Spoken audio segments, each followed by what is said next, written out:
Tenia moltes ganes de fer este vídeo parlant sobre tota la meva regla. És un tema en el qual m'he obsessionat, alhora m'encanta perquè m'he fet una experta en el meu cos, en la salut hormonal i trobo que era necessari. Avui vinc a parlar del meu procés, de com està anant i totes les dificultats que m'estic trobant pel camí de recuperar la meva regla. Encara no m'ha vingut. 14 anys sense tindre la puta regla. Us poso en context, la vaig perdre als 14 anys, vaig perdre molt de pes, vaig tindre anorèxia. Fa 3 setmanes que vaig decidir que pararia de fer esport, de restringir cap tipus de menjar. Estic fent 5 menjades al dia. No sé si estic pujant de pes o no, perquè no m'estic pesant a la bàscula, però jo sí que em miro al mirall i me veig els cachitos que van pujant i aquí, però és algo que he d'acceptar que passarà, perquè si no, el cap diu, aquí falta menjar i alimentació, aquí no podem crear cap vida. Llavors, jo venint d'on vinc, que és de l'anorèxia, al meu cap li costa d'entendre tot això. És que el problema principal aquí és l'anorèxia i la meva obsessió per estar prima i la meva restricció. Gràcies a haver penjat aquell vídeo, moltes noies m'han explicat els seus processos, o sigui, és flipant la de dones al món que han tingut amenorrea hipotalàmica. Jo crec que totes han patit alguna cosa així, o quasi totes, no totes, i la majoria m'expliquen que ha sigut a partir de viure processos d'estrès molt fort o de baixar molt de pes repentinament o de fer molt d'exercici. I al final tot això se tradueix en un cortisol elevat i el cos veure que no està segur allà on està, no? Llavors, el que hem de generar és un espai segur al nostre estimat i preciat cos. El que em tranquil·litza, saber que estic recuperant tot este pes, no vol dir que sempre estiré en este pes tan a dalt, simplement que el meu cos s'ha d'estabilitzar, ha de veure que hi ha una tranquil·litat i no un estrès. Llavors, quan el cos està tranquil, tu veus aquestes xiques que estan primes naturalment, tu et penses que elles estan estressades fent el gran esport i restringir-se a calories? No, s'unflen amb tot el menjar que volen, descansen moltíssim perquè el cos de la dona necessita descansar i menjar, estar saludable. O sigui, no soc cap nutricionista, però he llegit molt sobre el tema i m'he informat molt sobre com funciona el cos de la dona. I tots els processos de pèrdua de greix que ens han dit que hem de fer estan basats en els homes, perquè sempre s'estudia el cos de l'home per a donar-nos consells per a tot. I el cos de la dona funciona super diferent en la pèrdua de greix. Tu, si al cos de la dona li fas un dèficit calòric molt heavy i molt d'esport, acaba estressant-se i les hormones fan... I llavors el cos entra en un estat de reserva perquè està estressat i no perd greix, o sigui, fa tot el contrari. Llavors entres en un efecte rebot, o sigui, potser sí que perds greix, però s'acaba recuperant. Està demostrat que les dietes que te fan perdre pes molt ràpid l'acabes recuperant lo doble perquè les hormones se destabilitzen molt i augmenta la grelina, que és l'hormona de la gana, baixa la leptina, que és l'hormona de la sacietat, i tot això. Estic en un diàleg intern jo tot el dia de dir-me, Cèlia, estàs pel bon camí encara que no t'ho sembla, perquè jo fins ara m'havia matxacat molt de que havia d'estar primeton com un fideuet i que el greix no era bo. Però el greix per al cos de la dona és molt necessari per a poder reproduir-se i tindre vida, i no només per a tindre vida i reproduir-se, sinó per a estar saludable, a nivell mental, físic i de tot. I cada dia és un diàleg i un debat intern que tinc, perquè tot el que m'ha passat a mi en aquest tema ve per una anorèxia que vaig tindre als 14 anys, i a partir de llavors un hechizo va fer que la meva relació amb el meu cos, en l'esport i en el menjar fos desastrosa. I per això dia d'avui estem així com estem, sense la puta regla. Llavors, el primer que hem d'arreglar, a part de l'alimentació, l'esport i tal, és la meva mentality. La mentalitat de no vull estar prima, gorda, no sé què, vull estar saludable. I a partir d'aquí, el meu cos, la forma del cos que adapte, serà la que serà. L'hauré d'acceptar perquè és la forma del cos que té quan estic sana. Tindre el cicle menstrual vol dir que estic saludable. És un símptoma de que les coses estan bé. Hem de nutrir este coset que tinc. Això vol dir que m'estic atiborrant a menjar? No. A mi, de per si, m'encanta menjar sa. El que passa que menjar molt sa tampoc és bo per això. Per exemple, la llet, en comptes de ser desnatada o vegetal, que sigui sencera, va bé, perquè els greixos estos són els que fan que després les hormones funcionen en naturalitat. Els greixos que diuen que són dolents o saturats, en realitat per al cos de la dona són bons. La mantega, la nata, tot això, que està boníssim, a mi m'encanta pagar dins. Totes les normes estes que jo me restringia com a persona anorèxica que era, des de fer Coca-Cola zero perquè el sucre tal, no. Tot el sucre cap a dins. Si vols una Coca-Cola, te la fots. No restringim perquè llavors al cos li estem dient que no hi ha menjar. I sí que n'hi ha molt. I l'hem d'alimentar.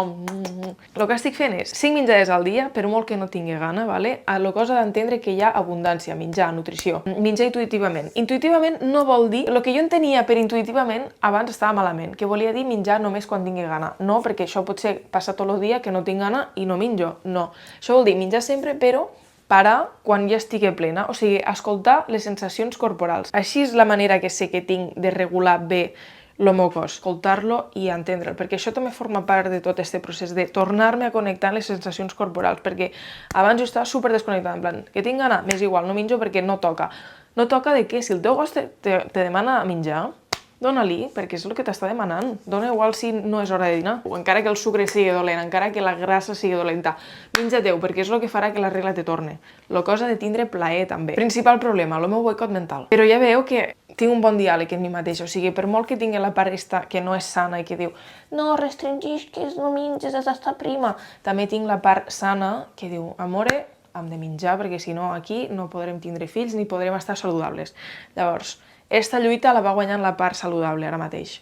Espero que sigui així sempre. El que em tranquil·litza de tot això és que totes les dones que han passat per aquest procés sí que hi ha hagut un rebot al principi perquè el cos li estàs alimentant. Que jo estava en un dèficit, el meu cos està en mode alerta i ara tot el que entra ho reté, perquè està en... Però un cop te relaxes i el cos veu que sempre hi ha abundància, el cos està relaxat i llavors hi ha els mecanismes de grelina, leptina, aquests mecanismes, segons el que he estudiat i m'he informat, el cos se relaxa i entra en un estat en què no acumula el greix, perquè no el necessita. Llavors, com que sap que sempre hi haurà menjar, tot l'excés de greix que hi hagi o de pes se'n va. Però això és un tema a part, perquè ara no ens hem de centrar en el cos físic ni en greix o no greix, sinó en l'estat de salut. Però no mentiré que és una cosa que m'està ajudant, saber que en algun moment tot el que estic pujant tornarà a baixar perquè al final se regularà tot este cos meu, ¿vale? Tot això m'estic suplementant en adaptògens com ashwagandha, que fan que te relaxes molt i que visques la vida com si estiguessis drogada, que no, però això em fa estar molt relaxada i viure i sentir les coses com si estigués drogada, però no ho estic, o sigui, jo estic el més viva que mai he estat i ho visc tot com si estigués enamorada, en realitat ho estic enamorada d'un noi, però estic enamorada de la vida, de mi, de tot. Estic convivint una segona adolescència, perquè aquella adolescència que vaig tindre la vaig tallar i ara l'estic recuperant. De suplementació vos explicaré tot el que estic fent a part de l'ashwagandha, però no vull que això sigui exemple per a ningú.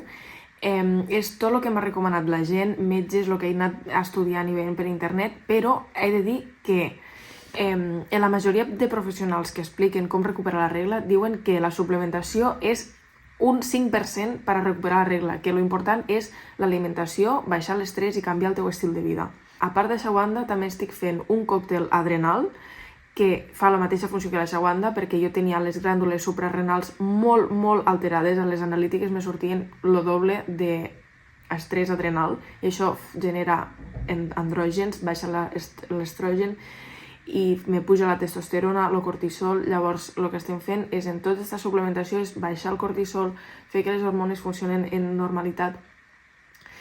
També inositol, magnesi, vitamina D, omega 3, aceite d'onagra, Angus, Vitex, no sé què, Don Quai, maca roja, tot fa 3 o 4 mesos que m'ho estic prenent cada dia, no m'ha tornat la regla, el que vol dir que la suplementació no és màgica. La suplementació el que fa és un empujoncito per si falta algun petit component i depenent de qui li pot anar millor o pitjor, sempre basant-se cadascú en les seves analítiques i el que li diu el metge i els professionals de la salut, ¿vale? Això no és cap exemple de seguir per a cadascú. Cadascú s'ha de mirar ell mateix i el que li va bé i el que no li va bé. El més important no és suplementar-se, sinó canviar tot l'altre, l'alimentació, perquè això també és una cosa que a mi m'ha costat d'entendre, que la suplementació no és màgica de per si, no et farà que et vingui la regla. Estic també tenint brots d'acné, perquè, clar, les hormones s'estan movent, tinc l'esquena plena de grans, això no m'havia passat mai, però això s'ha d'acceptar. O sigui, si jo lluito contra el que és, malament. El més important és, un sistema nerviós regulat. Això passa per no fer meditació i ser una zen i una yogi, sinó no deixar el cos mai que tingui gana extrema, no donar-li hores d'extrem cardio i d'esport físic, que basta matxacar-me, descansar bé, tindre una bona relació en mi mateixa, parlar-me bé, no fer hores i hores de faena excessiva de treballar. Sobretot suposo que sanar traumes. Això també ho estic treballant molt, ¿vale? Estic anant a un total de 3 teràpies diferents. Un és el meu psicòleg de Highwell, l'altre és una xamana espiritual. Sé que la gent no connecta en això, però a mi me va molt bé, és una xamana, que a mi esta dona m'ha ajudat la que més. I tercera, és una teràpia holística, un centre d'aquí de Barcelona, que començaré la setmana que ve, i que em faran acupuntura i coses així, energètiques del cos. I abans el que feia era que, si jo menjava molt, doncs dic, doncs ara ja no sopo. No, sopes perquè si no demà te despertaràs en la gran gana i entres en un cicle d'atracón, restricció, no sé què, i això fa que el teu cos estigui super inestable. Llavors no, ara hi ha estabilitat pura i dura. Si mengem de més no passa res, això vol dir que el cos té gana i que havies de menjar de més. Lo important és no restringir-se ara mateix, perquè hem de tallar este cicle de restricció a tiborració. També en l'esport el que he fet és tallar el cardio extrem. Per què? Perquè això fatiga el meu cos, fa que estigui molt cansada, fa que estigui estressada, fa que estigui mentalment malament. Sé que algun dia ho podré recuperar, potser o potser no, però ara mateix no és la millor solució. Ara mateix l'esport que millor me va són exercicis de baix impacte, de musculació suau, de que jo no acabe en la llengua fora suant com una loca, sinó que, bueno, treballem els musculets perquè va bé, per a pujar els estrògens, però sense matxacar el cos. Per exemple, barre, exercicis en peses però suaus, o caminar, ioga, pilates. Tot això ho estic fent, m'està encantant, ho seguiré fent.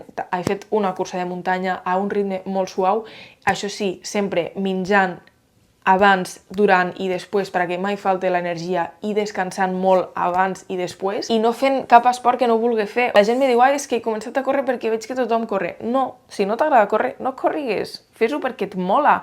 Saps què estic recuperant jo ara? Lo ballar.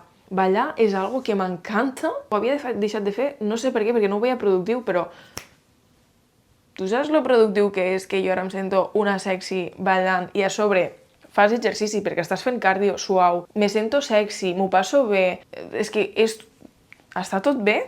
Llavors, si t'agrada ballar, balla, no cal que corriguis. I ballar dic aquí a casa, jo amb la meva música, que podria anar a una acadèmia de ball i també ballar, però bueno. En comptes de voler entrar a pantalons i roba estreta, fica't roba ampla, com este vestidet, que no se't marca cap res, i això no vol dir que no estigui acceptant el meu cos, simplement no he d'encaixar a cap tipus de roba i que la roba s'adapta a mi, no jo a la roba, perquè això era un problema que jo tenia abans, que cada vegada que arribava a l'estiu dia merda, ja no entro en estos pantalons, he de fer una dieta per a baixar ja 2 quilos i entrar aquí. No, s'ha acabat, tira els pantalons. Això és com en los tios. Ai, merda, li degradan este tio. No, fora este tio.